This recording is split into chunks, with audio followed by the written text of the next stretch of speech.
Good morning. നമുക്കിന്ന് അപ്പത്തിന്റെയും ചപ്പാത്തിയുടെയും ഇടിയപ്പത്തിന്റെയും പൊറോട്ടയുടെയും എല്ലാത്തിന്റെയും കൂടെ സൈഡ് ഡിഷ് ആയിട്ട് കഴിക്കാൻ പറ്റിയ നല്ലൊരു ക്രീമി ആയിട്ടുള്ള കുറച്ച് റിച്ച് ആയിട്ടുള്ള ഒരു ഗ്രീൻ പീസ് കറി തയ്യാറാക്കിയാലോ. നല്ല ടേസ്റ്റ് ആണ്, പക്ഷെ കുറച്ച് കൂടുതൽ ഇൻഗ്രീഡിയൻസ് ഒക്കെ ചേർക്കേണ്ടി വരും. അപ്പോൾ ചീത്ത വിളിക്കരുത് കേട്ടോ. അപ്പോൾ എങ്ങനെയാണ് നമ്മുടെ ഈ ഒരു ഗ്രീൻ പീസ് കറി തയ്യാറാക്കുന്നതെന്ന് നോക്കണ്ടേ. കുറച്ച് ഇൻഗ്രീഡിയൻസ് ഒക്കെ വേണമെന്ന് പറഞ്ഞാലും നമ്മുടെ വീട്ടിലുള്ള ഇൻഗ്രീഡിയൻസ് ഒക്കെ തന്നെയാണ് നമ്മൾ ചേർക്കുന്നത്. അപ്പോൾ നമ്മുടെ ഈ ഗ്രീൻ പീസ് കറി എല്ലാവരും ഉണ്ടാക്കി കഴിച്ചിട്ട് ഇഷ്ടമായോ, ഏതിൻ്റെ കൂടെയാണ് നല്ല കോമ്പിനേഷൻ ആയിട്ട് തോന്നിയതെന്നൊക്കെ ഒന്ന് ഇപ്പോൾ കമൻറ്റ് ചെയ്യാൻ മറക്കരുത് കേട്ടോ. അപ്പോൾ എങ്ങനെയാണ് നമ്മുടെ ഗ്രീൻ പീസ് കറി തയ്യാറാക്കുന്നതെന്ന് നോക്കാം. നമുക്ക് നമ്മുടെ ഇൻഗ്രീഡിയൻസ് നോക്കാം. ഞാനിപ്പോൾ ഒരു 3/4 കപ്പ് ഗ്രീൻ പീസ് എടുത്തിട്ടുണ്ട്. അതുപോലെ 2.5 ടേബിൾ സ്പൂൺ തേങ്ങ ചിരവിയതെടുത്തിട്ടുണ്ട്. പിന്നെ ഒരു 8-10 കാഷ്യൂനട്ട് എടുത്തിട്ടുണ്ട്. കാഷ്യൂനട്ട് വേണം കേട്ടോ, കാഷ്യൂനട്ടും കൂടി ചേർത്താലേ നമ്മുടെ കറി പെർഫെക്റ്റ് ആവുള്ളൂ. പിന്നെ 3 മീഡിയം വലിപ്പമുള്ള സവോള എടുത്തിട്ടുണ്ട്. ഒരു വലിയ തക്കാളിയും ഒരു ചെറിയ തക്കാളി എടുത്തിട്ടുണ്ട്. അപ്പോൾ ഗ്രീൻ പീസ് ഞാനിപ്പോൾ ഓവർനൈറ്റ് സോക്ക് ചെയ്തിട്ടില്ല. ഞാനൊരു 2 മണിക്കൂർ ചൂടുവെള്ളത്തിൽ ഇട്ടെടുത്തതാണ്. എന്താണെന്ന് വെച്ചാൽ എനിക്ക് സോക്ക് ചെയ്യാൻ സമയം കിട്ടിയില്ല. നിങ്ങൾക്ക് ചൂടുവെള്ളത്തിൽ ഇട്ടെടുക്കാം, ഇല്ലെങ്കിൽ 6 മണിക്കൂറോ 8 മണിക്കൂറോ സോക്ക് ചെയ്തിട്ട് എടുക്കാം കേട്ടോ. ഇത് ഫ്രോസൺ പീസ് ഉപയോഗിച്ചും ഈ ഒരു കറി ഉണ്ടാക്കാം, പക്ഷെ കൂടുതൽ നല്ലത് ഡ്രൈ ഗ്രീൻ പീസ് ഉപയോഗിച്ച് ഉണ്ടാക്കുകയാണ്. പിന്നെ നമുക്കിതിലേക്ക് ആവശ്യമുള്ളത് നല്ല എരിവുള്ള പച്ചമുളകാണെങ്കിൽ 2 പച്ചമുളക് എടുക്കുക. എൻ്റെ കയ്യിലുള്ളത് നല്ല എരിവുള്ള പച്ചമുളകാണ്, അതുകൊണ്ട് ഞാൻ 2 പച്ചമുളക് എടുത്തിട്ടുള്ളൂ. എരിവ് കുറഞ്ഞ പച്ചമുളകാണെങ്കിൽ 4-5 പച്ചമുളക് എടുക്കുക. പിന്നെ 4-5 ഉള്ളി എടുക്കുക. സവോള എടുക്കുകയാണെങ്കിലും സവോളയുടെ കൂടെ ഉള്ളി വേണം. പിന്നെ അത്യാവശ്യം കുറച്ച് ഇഞ്ചി വേണം. 8-10 വെളുത്തുള്ളി അല്ലി വേണം. എന്താണെന്ന് വെച്ചാൽ നമുക്കിതൊക്കെ വഴറ്റി അരയ്ക്കാനുള്ളതാണ്. അപ്പോൾ സവോളയും വഴറ്റി അരയ്ക്കാനുള്ളതാണ് കേട്ടോ. ഇനിയിപ്പോൾ നമുക്ക് ആദ്യം ഗ്രീൻ പീസ് ഒന്ന് കുക്ക് ചെയ്യാൻ വയ്ക്കാം. ഗ്രീൻ പീസ് നമുക്ക് കുക്കറിലേക്ക് മാറ്റാം. ഗ്രീൻ പീസിൻ്റെ കൂടെ ഞാൻ ഉപ്പ് മാത്രമേ ചേർക്കുന്നുള്ളൂ, വേറെ മഞ്ഞൾപ്പൊടി ഒന്നും ഇപ്പോൾ ചേർക്കുന്നില്ല. കുറച്ച് വെള്ളത്തിൽ ഗ്രീൻ പീസ് ഒന്ന് ഉപ്പ് മാത്രം ചേർത്ത് കുക്ക് ചെയ്യാൻ വയ്ക്കാം. അപ്പോൾ എൻ്റെ കയ്യിലുള്ള ഗ്രീൻ പീസ് സോക്കായി കഴിഞ്ഞിട്ടുണ്ടെങ്കിൽ ഒറ്റ വിസിലിൽ കുക്കായി കിട്ടും. ഗ്രീൻ പീസ് കുക്കാവുന്ന സമയത്ത് നമുക്ക് സവോളയൊക്കെ കട്ട് ചെയ്തിട്ട് ഒന്ന് വഴറ്റിയെടുക്കാം. അപ്പോൾ നമ്മൾ സവോള എല്ലാം നീളത്തിൽ സ്ലൈസ് ചെയ്തെടുത്തിട്ടുണ്ട്. അതുപോലെ തന്നെ തക്കാളി നീളത്തിലും സ്ലൈസ് ചെയ്തെടുത്തിട്ടുണ്ട്. ചെറിയ തക്കാളി എടുത്തിരുന്നത് ഇതുപോലെ ക്യൂബ്സ് ആയിട്ട് കട്ട് ചെയ്തെടുത്തിട്ടുണ്ട്. പിന്നെ ഇഞ്ചി ചെറുതായിട്ട് കട്ട് ചെയ്തു. പച്ചമുളക് ഒന്ന് സ്പ്ലിറ്റ് ചെയ്തെടുത്തു. വെളുത്തുള്ളി ഒന്നും കട്ട് ചെയ്തിട്ടില്ല, വെളുത്തുള്ളിയൊക്കെ നമുക്ക് വഴറ്റാനുള്ളതാണ്. അപ്പോൾ നമ്മളൊരു പാനിലേക്ക് കുറച്ച് വെളിച്ചെണ്ണ ഒഴിച്ചിട്ടുണ്ട്. നമുക്ക് കുറച്ച് കാര്യങ്ങൾ വഴറ്റാനായിട്ടാണ്. ഇതിലേക്ക് നമ്മൾ കട്ട് ചെയ്ത് വെച്ചിരിക്കുന്ന ഇഞ്ചി, വെളുത്തുള്ളി, പച്ചമുളക്,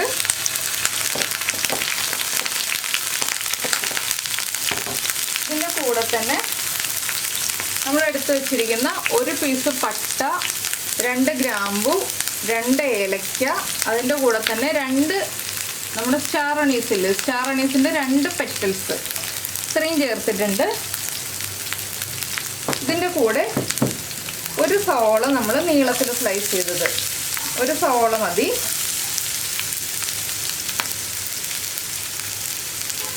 പിന്നെ ചേർക്കുന്നത് ഒരു 4-5 ഇതിൽ കറിവേപ്പില. ഇതൊന്ന് ഇളക്കി കൊടുക്കുക.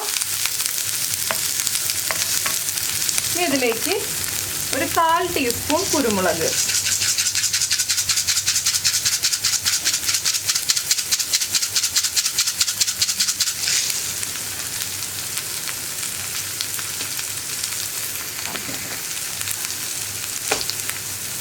പിന്നെ നമ്മളിതിലേക്ക് ചേർക്കാൻ പോകുന്നത്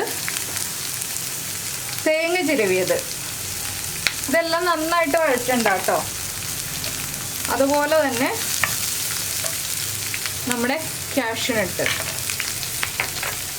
ഇത്രയും ചേർത്തിട്ട് ഒന്ന് സോഫ്റ്റായി വരുന്നത് വരെ, നമ്മുടെ സവോളയൊക്കെ ഒന്ന് സോഫ്റ്റായി വരുന്നത് വരെ ഒന്ന് ഇളക്കി കൊടുക്കുക. അപ്പോൾ ഈ ഒരു മസാലയ്ക്ക് ആവശ്യമായിട്ടുള്ള ഉപ്പും കൂടി ചേർക്കാം. ഇതിൻ്റെ കൂടെ തന്നെ നമ്മൾ നീളത്തിൽ കട്ട് ചെയ്ത് വെച്ചിരിക്കുന്ന നമ്മുടെ തക്കാളിയും കൂടി ചേർത്ത് കൊടുക്കുക.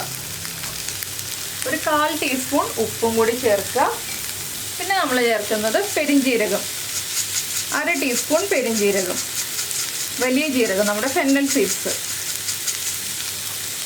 ഇത്രയും ചേർത്തിട്ട് വഴറ്റിയെടുക്കുക. ഇതൊന്ന് വഴന്ന് വന്നു കഴിയുമ്പോൾ നമുക്ക് ബാക്കിയുള്ള കാര്യങ്ങളൊക്കെ ചേർത്ത് കൊടുക്കാം ഇതിലേക്ക്. അപ്പോൾ ഇതൊന്ന് കുക്കായി വരട്ടെ. ഒരു മീഡിയം ഫ്ലെയിമിലാണെന്നുണ്ടെങ്കിൽ 4 മിനിറ്റോളം ഇളക്കി കൊടുക്കുക. ഹൈ ഫ്ലെയിമിലാണെന്നുണ്ടെങ്കിൽ 2.5 മിനിറ്റോളം ഇളക്കി കൊടുക്കുക. അത്രയും സമയം മതി. അപ്പോൾ ഞാനിത് കുക്കായി കഴിയുമ്പോൾ ബാക്കി ചേർക്കേണ്ട കാര്യങ്ങളൊക്കെ പറയാം. ഇപ്പോൾ നമ്മുടെ തക്കാളിയും സവോളയൊക്കെ ഒന്ന് സോഫ്റ്റായി വന്നിട്ടുണ്ട്. ഇത്രയും മതി. നമുക്ക് ഫ്ലെയിം കുറയ്ക്കാം. ഇതിലേക്ക് ഇനി പൊടികൾ ചേർക്കാം. ആദ്യം ചേർക്കുന്നത് മല്ലിപ്പൊടിയാണ്. നമ്മുടെ ഗ്രേവിക്ക് എത്ര തിക്നെസ് വേണം എന്നുള്ളതനുസരിച്ച് നമുക്ക് മല്ലിപ്പൊടി ചേർക്കാം. ഞാനിപ്പോൾ 1.5 ടേബിൾ സ്പൂൺ മല്ലിപ്പൊടി ചേർക്കുന്നുണ്ട്. ഫ്ലെയിം കുറച്ച് വെച്ചിട്ടാണ് കേട്ടോ ഈ മല്ലിപ്പൊടിയൊക്കെ ചേർക്കേണ്ടത്. അതുപോലെ തന്നെ 1/4 ടീസ്പൂൺ മഞ്ഞൾപ്പൊടി ചേർക്കുക. നമ്മൾ ഗ്രീൻ പീസിൽ മഞ്ഞൾപ്പൊടി ചേർത്തിട്ടില്ല, അതുകൊണ്ട് തന്നെ 1/4 ടീസ്പൂൺ മഞ്ഞൾപ്പൊടി അത്യാവശ്യമാണ്.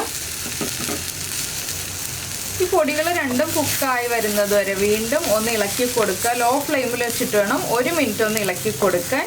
ഈ 2 പൊടികളാണ് നമ്മളിപ്പോൾ ചേർക്കുന്നത്. പിന്നീട് നമുക്ക് ഗ്രേവി റെഡിയാക്കി കഴിഞ്ഞിട്ട് വേണം ബാക്കിയുള്ള പൊടികളൊക്കെ ചേർത്ത് കൊടുക്കാനായിട്ട്. അപ്പോൾ നിങ്ങളുടെ കയ്യിൽ പെരിഞ്ജീരകം ചൂടാക്കി പൊടിക്കാതെ ഫ്രഷായിട്ട് പൊടിച്ചെടുത്തത് ഉണ്ടെന്നുണ്ടെങ്കിൽ അത് ചേർക്കാം കേട്ടോ. ഇല്ലെങ്കിൽ പെരിഞ്ജീരകം ഇപ്പോൾ നമ്മൾ ചേർത്തതുപോലെ മുഴുവനെ ചേർത്താലും മതി.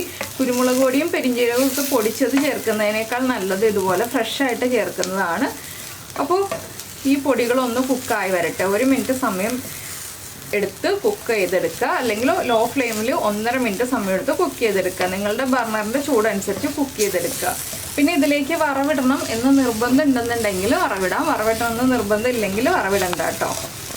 പിന്നെ ഈ ഒരു കറിയിലേക്ക് നിങ്ങൾക്ക് ഗ്രേവി കൂടുതൽ ആവശ്യമുണ്ടെന്നുണ്ടെങ്കിൽ ചൂടുവെള്ളം ചേർക്കുക, പച്ചവെള്ളം ചേർക്കരുത്. പച്ചവെള്ളം ചേർത്തിട്ടുണ്ടെങ്കിൽ കറിയുടെ ടേസ്റ്റ് മൊത്തത്തിൽ അങ്ങ് മാറിപ്പോവും.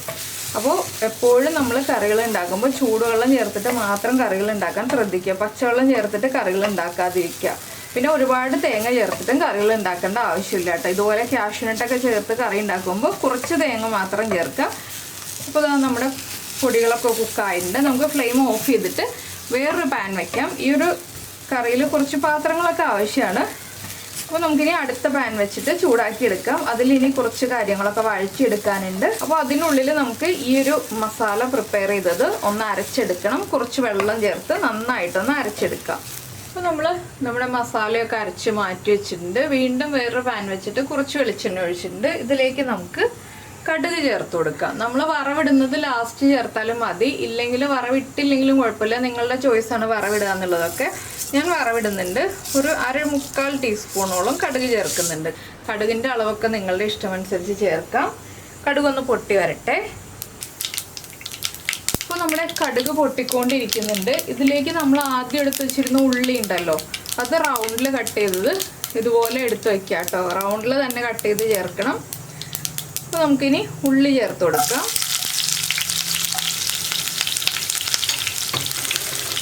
ഉള്ളി ചേർത്തിട്ട് ഉള്ളി ഒന്ന് ബ്രൗൺ ആയി വരണം, അതുവരെ ഒന്ന് ഇളക്കി കൊടുക്കുക. ഇത് ലാസ്റ്റ് ആഡ് ചെയ്താലും മതി. അപ്പോൾ വീണ്ടും വെളിച്ചെണ്ണ ചേർക്കണം. അതുകൊണ്ടാണ് ഞാനിപ്പോൾ ആദ്യമേ തന്നെ ചേർക്കുന്നത്. അപ്പോൾ നിങ്ങളുടെ ഇഷ്ടമനുസരിച്ച് ആദ്യമോ ലാസ്റ്റോ ചേർക്കാവുന്ന ഒരു കാര്യമാണിത്. പിന്നെ നമുക്ക് കുറച്ച് കറിവേപ്പില.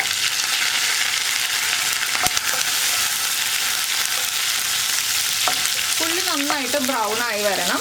ഇതിൻ്റെ കൂടെ ഞാനൊരു 3 വറ്റൽമുളക് എടുത്ത് വെച്ചിട്ടുണ്ട്. വറ്റൽമുളകും കൂടി ചേർക്കുകയാണ്.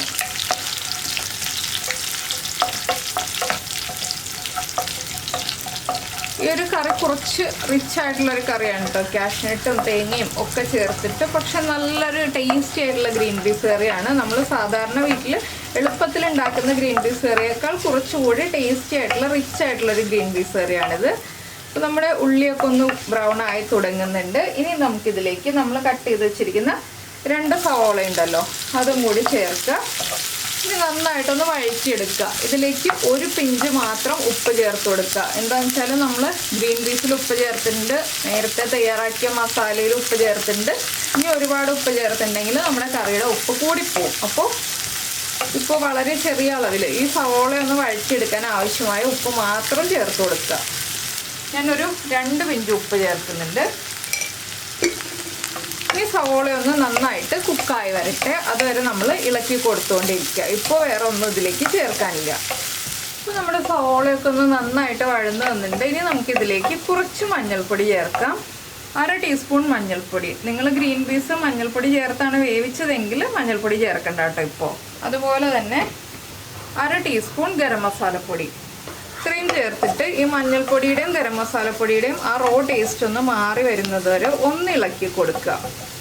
ഒരുപാട് ഗരം മസാലപ്പൊടി വേണ്ട. നമ്മൾ ഗരം മസാല ഹോൾ സ്പൈസസ് ആയിട്ട് വഴറ്റിയെടുത്തിട്ടുണ്ട്. നമ്മൾ ഗരം മസാല ഓൾറെഡി നമ്മുടെ മസാലയിൽ അരച്ചിട്ടുണ്ട്, അതുകൊണ്ട് തന്നെ കുറച്ച് ഗരം മസാലപ്പൊടി മതി. ഇനി ഇതിലേക്ക് നമ്മുടെ തക്കാളി ആദ്യം കട്ട് ചെയ്തില്ലേ, ചെറിയ തക്കാളി വലിയ പീസുകളായിട്ട്, അതും കൂടി ഒന്ന് ചേർക്കുക. ഇനി നമുക്കിതിലേക്ക് ചേർക്കേണ്ടത് നമ്മൾ റെഡിയാക്കി വെച്ചിരിക്കുന്ന അരപ്പാണ്. അരപ്പ് ചേർത്ത് കൊടുക്കുക. അരപ്പ് ചേർത്തിട്ട് നന്നായിട്ടൊന്ന് ഇളക്കി അരപ്പിൻ്റെ ആ ഒരു റോ ടേസ്റ്റ് പോകുന്നത് വരെ ഒന്ന് ഇളക്കി കൊടുക്കുക. ഇപ്പോൾ നമ്മുടെ അരപ്പ് ഒഴിച്ചിട്ടുണ്ട്. അതുപോലെ തന്നെ മിക്സിയുടെ ജാർ ഒന്ന് ചുറ്റിച്ചിട്ട് ഒരു 1/4 കപ്പ് വെള്ളവും കൂടി ചേർത്ത് ഒഴിച്ചിട്ടുണ്ട്. അപ്പോൾ ഈ അരപ്പൊന്ന് തിളച്ച് ഒന്ന് കുറുകി തുടങ്ങുമ്പോൾ തന്നെ നമുക്കിതിലേക്ക് നമ്മൾ വേവിച്ച് വെച്ചിരിക്കുന്ന ഗ്രീൻ പീസ് ചേർക്കാം. ഇതുപോലെ തന്നെ നമുക്ക് നമ്മുടെ വെള്ളക്കടലയാണെങ്കിലും കറുത്ത കടലയാണെങ്കിലും ഒക്കെ കറി ഉണ്ടാക്കാം കേട്ടോ. നിങ്ങൾക്ക് ഇഷ്ടമുള്ള കടല ഉപയോഗിച്ചിട്ടും ഗ്രീൻ പീസ് ഉപയോഗിച്ചിട്ടും ഒക്കെ ഈ ഒരു കറി തയ്യാറാക്കാവുന്നതേ ഉള്ളൂ. ഇനിയിപ്പോൾ ഞാൻ വേവിച്ച് വെച്ചിരിക്കുന്ന ഗ്രീൻ പീസ് ഇതിലേക്ക് ചേർക്കുകയാണ്. ഗ്രീൻ പീസ് ഒരുപാട് വെള്ളത്തിൽ നമ്മൾ വേവിക്കാത്ത എന്താണെന്ന് വെച്ചാൽ ഈ കറി ഒരുപാട് ലൂസായിട്ടുള്ള കറിയല്ല, കുറച്ച് കുറുകിയിരിക്കുന്ന കറിയാണ്. പിന്നെ തേങ്ങയും കാഷ്നട്ടും അരച്ചിരിക്കുന്നതുകൊണ്ട് തന്നെ ഒന്നുകൂടി തിളച്ച് വരുമ്പോൾ വീണ്ടും കുറുകി വരും. അപ്പോൾ നിങ്ങൾക്ക് ഗ്രേവി കൂടുതൽ വേണമെന്നുണ്ടെങ്കിൽ ഇനിയാണ് ഞാൻ പറഞ്ഞ ചൂടുവെള്ളം ചേർത്ത് കൊടുക്കുന്ന പരിപാടി. അപ്പോൾ കുറച്ച് റിച്ച് ആൻഡ് ക്രീമി ആയിട്ടുള്ള നമ്മുടെ ഗ്രീൻ പീസ് കറി റെഡി ആയിക്കൊണ്ടിരിക്കുകയാണ്. ഇനി ഒന്ന് നന്നായിട്ട് തിളയ്ക്കുക. ഉപ്പ് ചെക്ക് ചെയ്യുക. ഉപ്പ് കുറവാണെങ്കിൽ ഉപ്പ് ആഡ് ചെയ്ത് കൊടുക്കുക. പിന്നെ നമ്മുടെ ഏറ്റവും ലാസ്റ്റ് പൊടിക്കൈയായിട്ടുള്ള ഒരു പിഞ്ച് പഞ്ചസാരയും കൂടി ചേർത്ത് കൊടുക്കുക. ആ തക്കാളിയുടെ പുളിയൊക്കെ ഒന്ന് ബാലൻസ് ചെയ്യാനും എരിവൊക്കെ ഒന്ന് ബാലൻസ് ചെയ്യാനുമായിട്ട് നമ്മൾ ഒരു പിഞ്ച് പഞ്ചസാരയും കൂടി ചേർക്കുക. ഞാൻ ഒരു പിഞ്ച് പഞ്ചസാരയും കൂടി ചേർത്തിട്ടുണ്ട്. ഇനി നന്നായിട്ടൊന്ന് ഇളക്കുക. ഉപ്പ് ടേസ്റ്റ് ചെയ്ത് നോക്കുക. ഉപ്പ് കുറവാണെങ്കിൽ ഉപ്പ് ചേർത്ത് കൊടുക്കുക. നമ്മൾ 2-3 പ്രാവശ്യം ഉപ്പ് ചേർത്തതുകൊണ്ടാണ് ഞാൻ ഈ ഉപ്പ് വീണ്ടും ചേർക്കാതെ ഇപ്പോൾ പഞ്ചസാര മാത്രം ചേർത്തത്. പിന്നെ എരിവൊക്കെ ആവശ്യത്തിനുണ്ടാവും. കുരുമുളകിൻ്റെ എരിവും പച്ചമുളകിൻ്റെ എരിവൊക്കെ ഉണ്ടല്ലോ, അതുകൊണ്ട് ഒരുപാട് എരിവ് വേണ്ട. എന്താ പറയുക, ഒരു മീഡിയം എരിവുള്ള രീതിയിലുള്ള കറിയാണ് കേട്ടോ ഇത്. അപ്പോൾ ഒരുപാട് എരിവ് നിങ്ങൾ പ്രതീക്ഷിക്കരുത്.